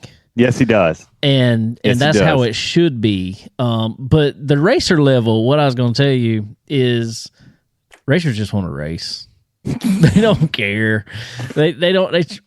At least me, for most part, I get into it some on this show, but far as the racer in me, I'll tell you, you probably know this. I'm not, this isn't anything anybody doesn't know, especially at races. There's kind of been spats before between Florence Motor Speedway and Dillon Motor Speedway. There's been little stuff. Guess what? It don't affect me. I'm going to race at both of them. Yeah. Yeah. I like both of them. I like both tracks. I'm going to race at both of them. That's what I tell people from my standpoint. Like, when I got into the announcing side of things, everybody said, "Oh, the politics. Oh, the politics." What politics? Why can't you just show up to the track, put a microphone on your face, and talk? That's right. Why can't you go down there and talk to the driver? Why does there have to be a conflict? Why does there have to be, oh, well, I'm not going to go work for this series because it's on this network. I'll do whatever you ask me to do. That's you exactly can right. You can give me a pack of peanuts and $20 and whatever. I challenge that to all announcers or racers or whatnot. All series in general, period. Let's stop bashing everybody's series. Let's stop bashing everybody's, whatever. Like, how petty would it be if I came up here and I said, I don't like this person's broadcast style because it doesn't fit mine? That's right. What? Like, why would you bash somebody? It's just like you coming on here and going, well, I don't like it that Boo Carlisle races these race cars, but doesn't race my race cars. I want to race against him too. He should come to my level. No, heck no. Right. If I showed up at Florence Motor Speedway, which I got the schedule here, by the way, and the next time I'm in town for that one is April 27th for local business appreciation race. Good plug. Good plug for Florence too. But if I go to Florence and I just stand up there on the broadcast and I just start bashing Flo. It's on Flo. Yeah. And I start plugging Pit Road TV. Or if I go on Pit Road TV for the Carolina Pros and Crate Mods at Hickory this weekend, which you can catch at 7 Eastern. Good plug. Good plug as well. If I go on there and I start bashing Flo, how stupid do I look? Yeah. You just look stupid. It just looks petty. Yeah. It looks petty if you go up there and bash it. And how petty would I look? Say George Phillips wins a Cars Tour Pro Late Model race. And then he goes to Becca Malone went to Millbridge, wins a race. He went to Charlotte and won a dirt late model race. And he comes back to the Carolina Pro Late Model Series and is number 23. And he races again. And I stand up there and go, well, boys, I don't know where he raced this weekend, but boy, he sure is fast.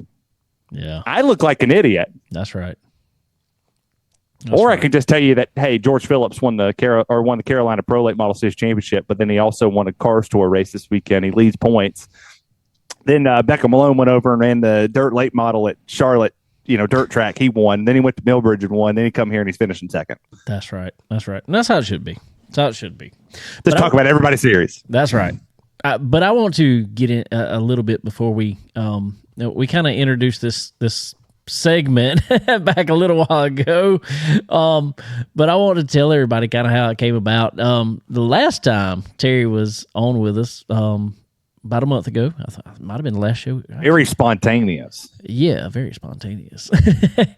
Well, it was really funny. The next day, after we had talked about all kind of racing and the Carolina Pro Late Model Series, the Carolina Crate Modified Series, we just talked about it and kind of some of the things he had said. I was like, hey.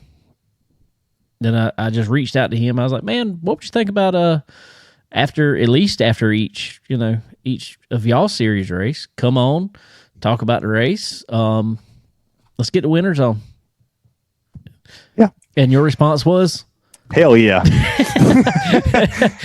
That was it. I don't even think I got out of the second text message with you.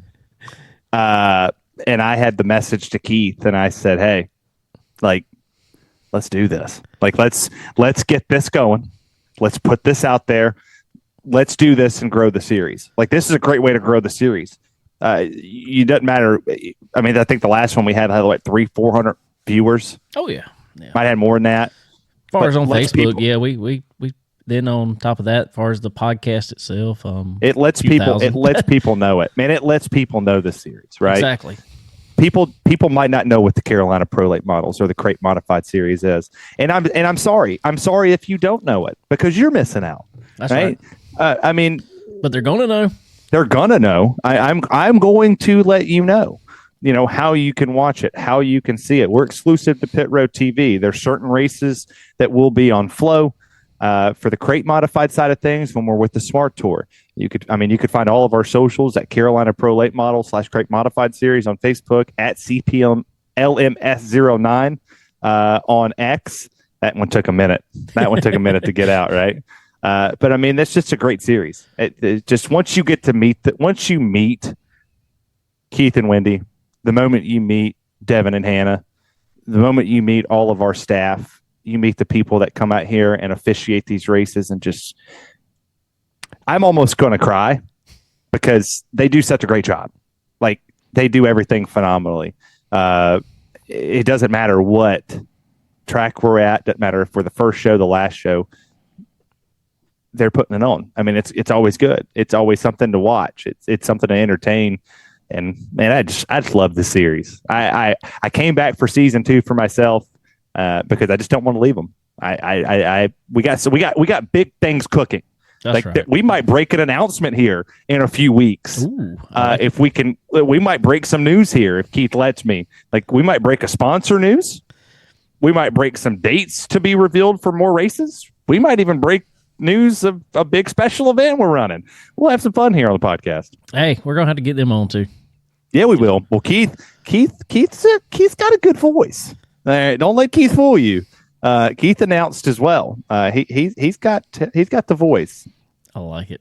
Not sure if it's as smooth as mine, but you know. Well, you are the smoothest voice in motorsports. So. If Mark Turner's watching, I'm sure he would love it. He would love to hear it. Good old Mark Turner. Oh, I love it. Wonder what he's doing right now. Who knows? You're gonna get me in trouble with Mark. No, never. Oh man. Well, everybody also we're behind on our plugs here, but also, ladies and gentlemen, real quick, want to send y'all over to Stock Car Steel and Aluminum. We talked about SRI earlier. Stock Car Steel and Aluminum is the sister company to SRI. Yeah. One of them ways. I'm backwards right now. But anyway, guys, if y'all are you need structural pieces for your car, if you builders out there, you need that painted aluminum sheet. You need that pro moly tubing to build roll cages, build a whole car. You know, whatever you need. Head over to Stock Car Steel and Aluminum. They got it all for sure. They got everything you need. If they don't have it, we've had them on here before, guys. They have overnighted stuff in from other countries. One was Germany one night, and that was might have been a little expensive, but it was customer needed. They had it there. They had a source for it. So head over to Stock Car Steel and Aluminum. They're more than just steel and aluminum. They're any kind of material that you need. So head over there today. Also, ladies and gentlemen, ProFab headers and exhaust, and that is one of the big things you will see on these Carolina Pro late models and Carolina Crate modified cars. A lot of them guys run ProFab headers and exhaust. They're top notch. They're quality that wins, as they say, and that is their slogan for a reason, because they are. That is exactly what they are. They're quality that wins. Seen some Hendrick Motorsport dominance at Martinsville, and I can tell you that every one of those cars, ProFab headers and exhaust on them. So y'all go talk to our buddy Andrew over there, and he can hook you up, or talk to anybody over there, really. But you know, we're just kind of partial to Andrew. So go talk to them guys. Get ProFab for any application. I don't care if you're talking about pro late model, you're talking about a modified. We're talking about dirt super late models, late model stocks, whatever you got, street stocks, whatever you got, they got the application for you. Even legend cars, that's what we got on every one of them now. So y'all go check them out. And they got everything. They go great on some of them Earl Ramey racing engines. As you guys know, and them 602s, Earl Ramey's got one of the best crate programs around. It's just so good. So y'all head over to Earl Ramey Racing Engines. Get some time on his chassis dyno. That's one of the best places you can figure out what your car needs power-wise that makes power or that loses power. I mean, I know some of them tracks, little tight tracks, you want to tone it down a little bit. So you figure out exactly what that motor needs to do the best for you. So head over to Earl Ramey Racing Engines. Tell me I sent you over there. All right. So I guess we'll kind of go out of that segment a little bit. Unless you got anything else to add. No, I just excited for I'm excited for what the season's going to bring. I mean, for myself personally, adding Florence on, by the way, appreciate you. Did the show with you, get a call from Steve, and I get to hone my craft at Florence Motor Speedway. Well, I promise you, it wasn't me. That is all you there. It's awesome. I mean, when I'm not with my favorite series, I'm calling that over there, so that's super fun. I just can't wait to see the growth with the Carolina Pros and the crate modifieds. There's a ton that is going to happen, and it's happening rapidly. For sure. There'll be some news that will break out here soon, and I hope it's the big news that I hopefully want to be able to break the news for. Nice. Because we Keith and Wendy have some stuff cooking. Nice. Kind of like The Rock. Kind of smell what they're cooking. You're going to find out what it is. Oh, awesome. Well, I guess in other news, we had a little NASCAR action this past week up at Martinsville. Truck race, kind of a crash fest, in my opinion. Is that most truck races? Let me tell you, and I'm not trying to. I'm not bashing anything. I'm not. No, so we just talked about this. I'm not bashing. We will not bash. Name 10 drivers in Truck Series nowadays. Matt Crafton. Yep. Sauter. Okay. Honeycutt. Okay. Let me go back. Name 10 full-time drivers.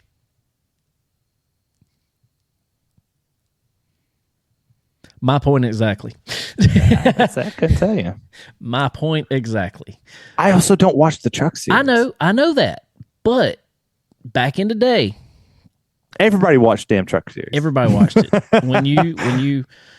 when I think taking the Cup drivers out of it the way they have, don't get me wrong, it killed it. I hated watching Kyle Busch stink up the show, as they say. Still killed it. But it killed it. Killed it. It took sponsors away. It took the bigger names away. It took the guys other than the Johnny Sauters, the Brett Moffats, that are trying to kind of make a career out of Truck Series almost. It seems like. Other than those guys, it took that out of it. There's a lot of guys now that are skipping the Truck Series. Yeah. Did Rajah Caruth? Well, Rajah Caruth, he's running full time. He's running full time. Yep. Rajah's down there. Rajah's down there. He got a win. He's got a win already, which is awesome. I like Rajah. He's a super nice guy. I talked to him back at Florence Motor Speedway years ago.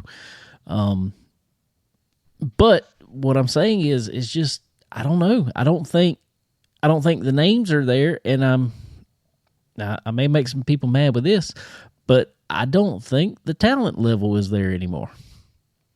I think you have some in there who have some talent, so a select few, but I don't think it's throughout the field like it used to be. I see it cooking. I don't know. I think there is. I think there's some talent. I think there is some talent. I don't disagree with that. I think there is some talent, but I don't think it's spread all the way back through the field. I don't think you can come to a truck race anymore and there be 15 trucks that could win that race every week anymore. Yeah, I can see that one. I mean, it's not like you think the Cup Series. I mean, can you name 15 cars that could go to a Sunday and win? Not now. No. You either got a Gibbs car, Hendrick car. Yeah. I mean, that's I mean, Penske, Haas. Yeah. I mean, Joey led some laps, but I mean, it took strategy. It took 2 tires to get him up front. That's right. To do anything, and as soon as he got past, he was in the back. I got a lot to talk about with that, but I'm Truck Series right now. I just don't. I mean, it's great, but I love the Truck Series. I would rather go watch the Truck Series race than any other top 3 NASCAR divisions. But I just think they're kind of losing their identity. Yeah, I think the Xfinity Series kind of is in that same boat. It is. I just think NASCAR in general is kind of getting away from the identity that it should have. I agree with that. I listened to Dave and all of them on Sirius XM talk about it, and they get pretty, hush hush when it comes to somebody not criticizing. Because I mean, Dave, Alex, all them boys, they criticize it when they see it. The problem that I find with it is when are we just going to say it? Like, when is the right answer going to come about? Because we don't want drivers to speak their mind.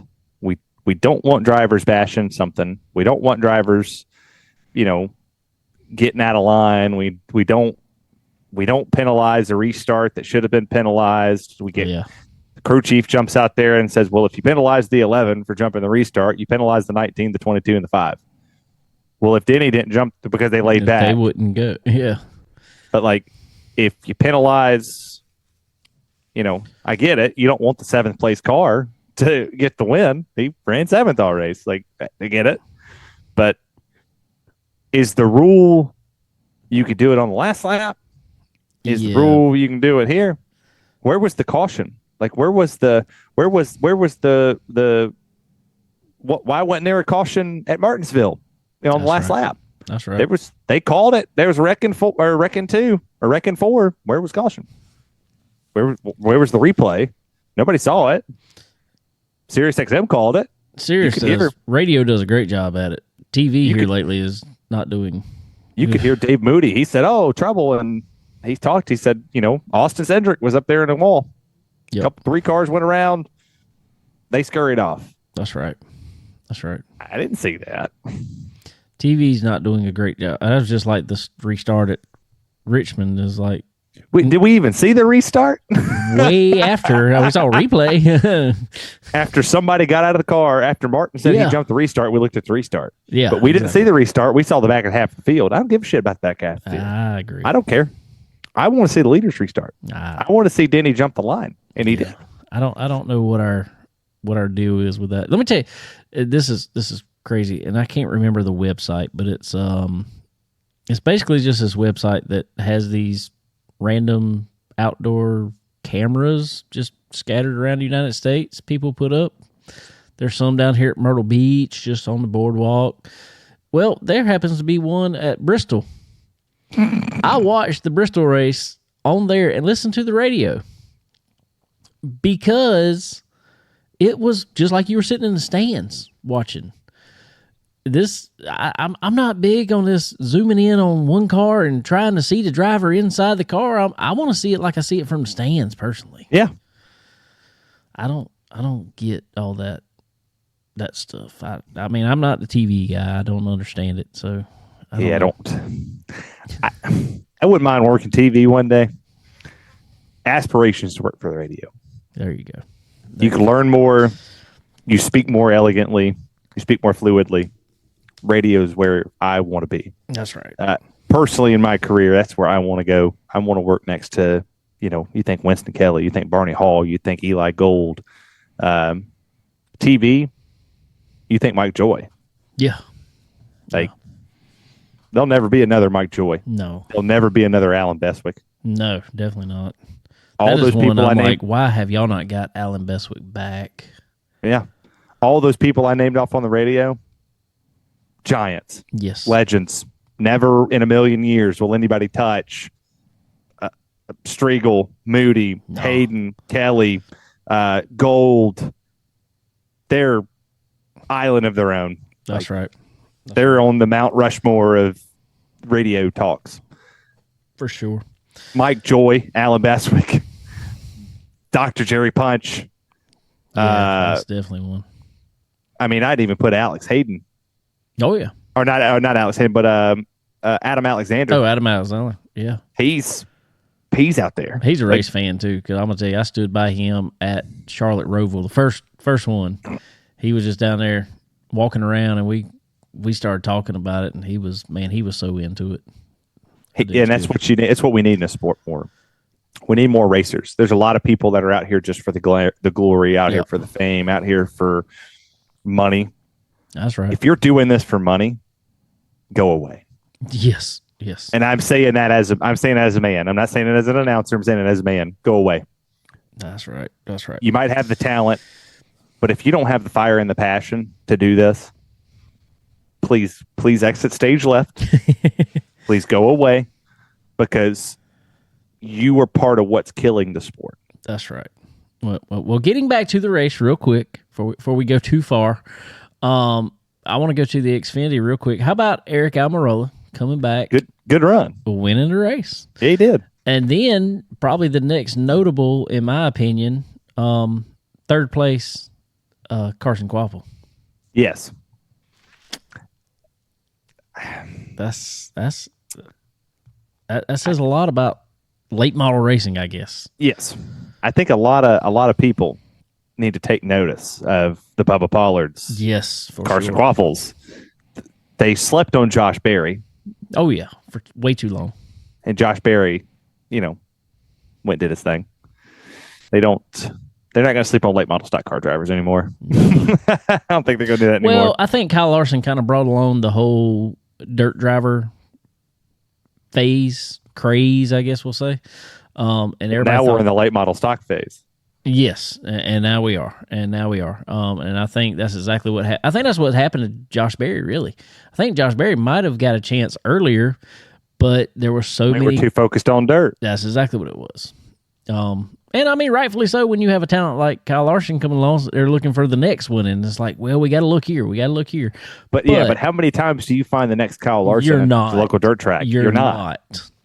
You're never going to find another Kyle Larson, I don't think. I mean, if you find another Kyle Larson, we would have a field of them. Exactly. And it's not going to happen. That is a once in a lifetime driver to come along. Well, I mean, how much longer till Brendan Quinn gets an opportunity to race Xfinity? He's going to race truck. He's got truck coming up for Tricon Garage. I mean, he's going to race truck at Wilkesboro. Yep. But what's the expectations now? That's right. I mean, they've kind of set the precedent for him in the Xfinity series. You got to run top 6, top 10? That's right. And I am hoping with this little thing that's going on, obviously, at Junior Motorsports, where he's putting guys in there, I hope that just becomes almost a steady rotation of guys that deserve a chance. Exactly. Is that kind of like the Project 91 for Trackhouse? I think it is. It sounds like it is. Be like Project Short Track Racers. Yep. Just start throwing short track. He should just name that car Late Model Stock Drivers. Send it out there. Put Z-Max on it if they want to. Whatever. Throw Z-Max on that bad boy. Run it. The Cars Tour driver who wins. Do it like what they did in SRX. The local driver in that region, if he's a big name, whatever. Yep. Stick him on track. See what he can do.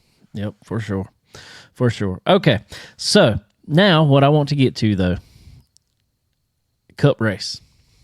Trash. Total trash. And I think there is one main factor, but there is a second factor also. I personally think the one main factor, and I have said this from day one, I'm not just going off the coattails of Bristol.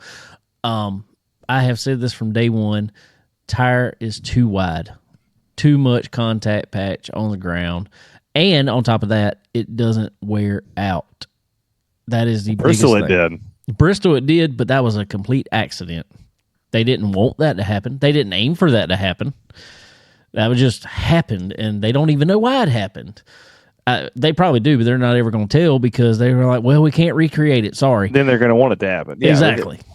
They want it. Look at how the fans reacted after Bristol. Exactly. They loved it. I get Goodyear is in the tire making business, and they want to say, hey, we have a great product that lasts forever. That's not a good thing on a racetrack. That is not a good thing on a racetrack. I mean, so I think that is the main contributing factor to terrible short track racing is a tire that does not wear out. The second, I still think a 5-speed gearbox that they are shifting every corner stupid. It's so stupid. And Boyer hit the nail on the head. I don't know who slapped him in the back of the head and told him to hush, but it's the dumbest thing in the world. Yeah. It's so stupid. Like, you're tapping it to roll off the throttle, and then it shifts for you, and then you kind of preload it, and then you shift back up down to halfway down or a quarter way down to back straightaway, and then you shift back down. Like, you're working twice as hard with the shifter as you do with turning. That's right. Stupid. And it's not short. That's not short. It ain't short track racing. That ain't short track racing. Not at all. I mean, I get it with the road stuff. Like the sequential shifter is pretty good. You're going to shift in on road course racing. But why are you shifting at short tracks? But my problem is with this, and I know everybody's going to argue, well, stock cars ain't stock. I know that. But they still were at a point, there was the win on Sunday buy on Monday feel. These cars were somewhat similar. You're doing it no more. What car has a transaxle like that? None of them. VA Supercross. Yeah, exactly. None of them. Supercars out there does. Which one? The Ford, Chevrolet, or Toyota? Which one of them has a single lug nut? None. Formula One does. What's that? Formula One. Formula One does. That's it. And Indy cars. And I personally think we've gotten the pit stops too fast. They're too fast. It took the pit crew factor out of to an extent. They did, because there's not. I mean, they're still, them guys are stupid fast, stupid talented. Yes, don't get me wrong. They're still great. But I have almost a better respect, and a lot of those guys do both, but I have a better respect for the guys who are pitting the trucks and the Xfinity cars, still hitting 5 lug nuts. But guess what? When we have 5 lug nuts, when is the last time a tire came off of a car? Who knows? Don't remember. If anybody wants to find that. Exactly. The only time it come off the car is when the axle broke. That was it. The only other time I ever seen wheels come off a truck, actually. I was at Atlanta, and Kyle Busch's pit crew was in the middle of putting tires on, and he took off. He didn't make it far. Kurt Busch in the 2004 championship race, Homestead, tire came off. Tire did come off. And that's probably the last time. That's off the top of my head, too. And that's probably the last time. Now, since we went to a single lug nut that was supposed to be safer, the lock pin doesn't sit, the lock pin doesn't get turned into the right spoke, and the red pin don't clever down, it falls off. And now they're saying if it's just at a slight angle, it could get wedged, and it's a false tight. So if the jack's not all the way up, exactly. I'm like, so y'all took what was working fine and just set on, and you glued the lug nuts on and hit it, and now you overcomplicated it, and it's not the safe factor you were looking for. So, well, then I mean, you had to think of when the first car first came out. If you backed it in the wall, you got concussions. Made Kurt Busch retire. And Kurt Busch had to walk away. I put something on Twitter X the other day. I didn't get much feedback from it, and I figured I wouldn't. I said, and I still stand behind this, I think this next gen car, the one we're in now, is the worst thing that has happened to NASCAR since the COT. I actually like the COT. COT raced terrible, though. It did race terrible, but I actually liked it. I didn't like the wing. The wing was stupid. Yeah. But past that, the car was pretty good. Yeah, I didn't mind it. But as far as racing wise, that's my only point, is just racing wise. I think it's the worst thing that's happened since the COT era of racing. Yeah. I wish we could go back to what was the old Xfinity cars when they debuted at Daytona. Yes, when they actually looked like the cars. Now they've went back to the body. I mean, the Supra kind of looks like the Toyota nose.